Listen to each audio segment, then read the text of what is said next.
Hi, I'm Jules Shepard, and I'm here to show you how to make pumpkin pie using pumpkin butter. If you've never made a pumpkin pie with pumpkin butter, you're in for a treat because it takes all the guesswork out of the spices. They're already in the pumpkin butter, so it makes it even easier to make a wonderful, tasty treat. Start by adding 2 cups of pumpkin butter to your mixing bowl. Then add a ½ cup brown sugar, a ½ teaspoon of salt, and a ¼ cup of all-purpose flour.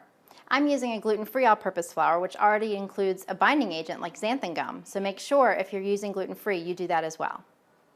Mix that well, and then add 3 eggs. Mix again until it's completely integrated. Then add slowly 3/4 cup of full-fat coconut milk. Stir until smooth. Then you're ready to pour it into your pie pan. Simply oil a pie pan, you don't even need a crust. Pour in your filling and cook at 425 degrees Fahrenheit for approximately 40 minutes or until set. When a knife or toothpick inserted in the center comes out clean, you know it's done. I've just shown you how to make a homemade pumpkin pie using pumpkin butter.